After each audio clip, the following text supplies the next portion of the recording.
Hello everyone, in today's Flight Sim News video I am talking about a radical update in the pricing model of a highly anticipated Microsoft Flight Sim mod. I'm also talking about a new tool that may help you sim FPS on PC and plenty more. So if that sounds good to you, do be sure to like this video. On that note, let's get right into it. Now first off, I'm talking about BeyondATC, an AI-powered air traffic control solution that allows you, via your beautiful voice or indeed by text, to speak to an artificial air traffic controller who is controlling you and the AI traffic around you here in Microsoft Flight Sim on PC. Now it is a piece of software that many people are looking forward to.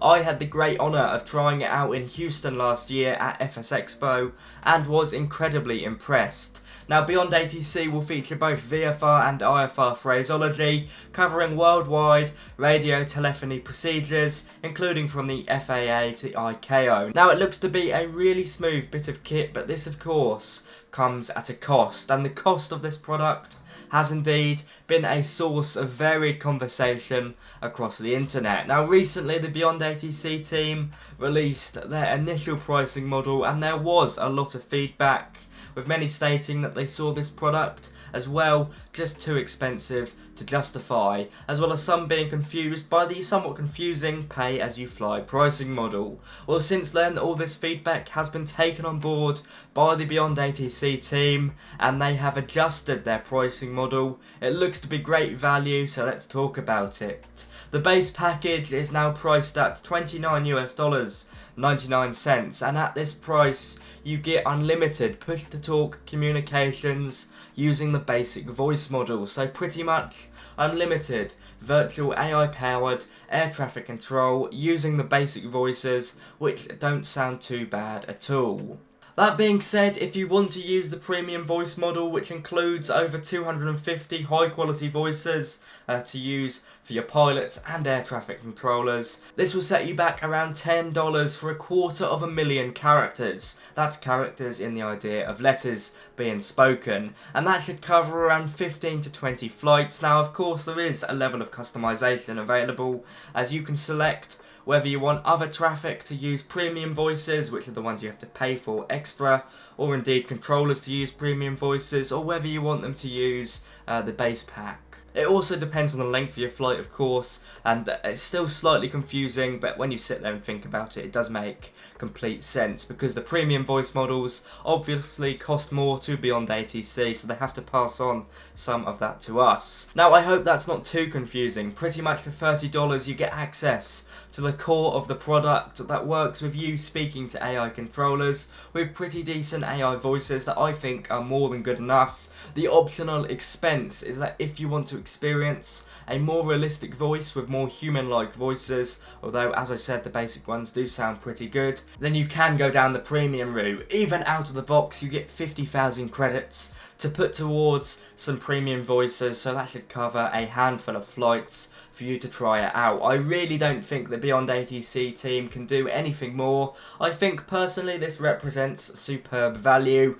I'd be happy enough with the basic voices from what I've heard, so if you want to go down the premium route, of course it's going to cost you more, but I think $30 is an absolute bargain. It also shows that the BeyondATC team are more than willing to take feedback from the community on board, which I think says a lot about them as individuals. It's fantastic, and I think we need to see more of it in flight simulation at times. Do let me know what you think of it below. Now next up, an interesting one. Our friends at SimWorks Studios have released a development update on their mighty B-52 Stratofortress. Now this might be the first time you've heard about the Stratofortress, because it's pretty much the second update we've had on this aircraft from when they announced it. We now know that they are aiming to produce a variety of engine types and aircraft models of this long-serving military icon. No information on pricing just yet, but following precedent, I imagine this will come to both PC and Xbox.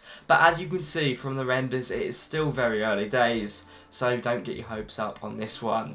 Now on to JustFlight with the BAe 146, an aircraft we all know and love in the simulator on PC and Xbox at the moment. they have continued their work on version 2 of the 146. This aircraft, as I said, is one of the best bits of payware out there already, and in my opinion it looks like it will get even better. Now version 2 will bring about a fully custom flight computer, the UNS-1, as well as a frankly incredible feature that really isn't needed but looks like they're going to do anyway.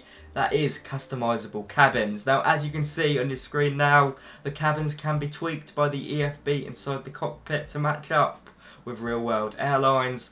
There's even boarding music and individual cabin lights which are controlled by a flight attendant panel in the galley. Now, call buttons to the cockpit frankly go above and beyond what most people would care about, but I think it is a really nice touch and it does show how above and beyond JustFlight want to go. Now, of course, as I said at the start of this segment, this is a free update which makes it even more impressive. JustFlight wouldn't be the first developer to release a major update for their payware aircraft. Of course, the Phoenix team have released Block 2 of their A320 within the last few weeks, which is a massive improvement to what was already an exceptional airliner.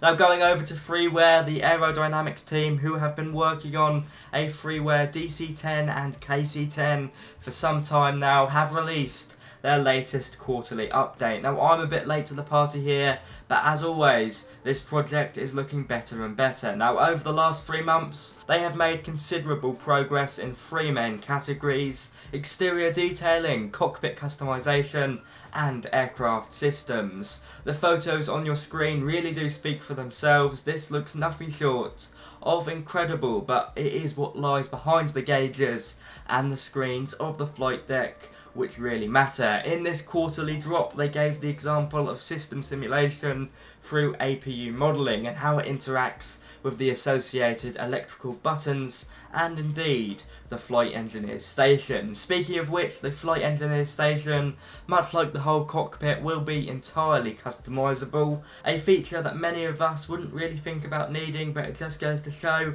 how passionate the Aerodynamics team are about this project.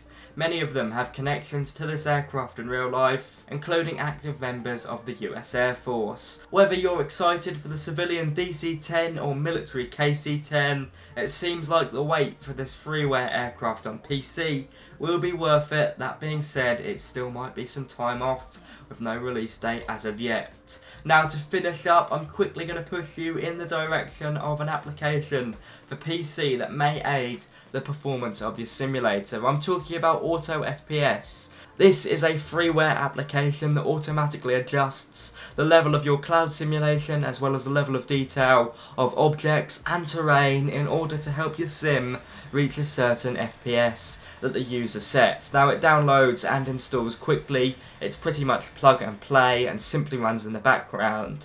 The best thing is that it is dynamic. So when your PC can handle it, such as when you're flying at higher altitudes, it will unrestrict itself and allow the aforementioned variables to rise again. Now, I haven't tested it extensively yet, although I do use it, so once I've come to my overall conclusion with it, I'll be sure to share it on the channel. Indeed, I may make a video on it, but I've got a busy few weeks ahead of me with FS weekend and all the flying, so we will see. On that note, that's all we have time for today. It's been a bumper episode and a slightly more diverse episode than usual anyway. I hope you've enjoyed it and I hope you've learned something. I hope I've got you excited for something and maybe given you a bit of flight inspiration. That being said, FS weekend is around the corner on the 16th and 17th of March, so next weekend I'll be in Lelystad in the Netherlands at Europe's biggest flight sim event. It looks like it's going to be an absolute blast and I hope to see a few of you guys there. There'll be more information about a meetup point because I know quite a few of the awesome Pilot Stud viewers are going over, so I hope to bump into a few of you. On that note, be sure to like, comment and subscribe if you've enjoyed. I've been Brandon from the Pilot Stud channel. Happy flying and bye bye.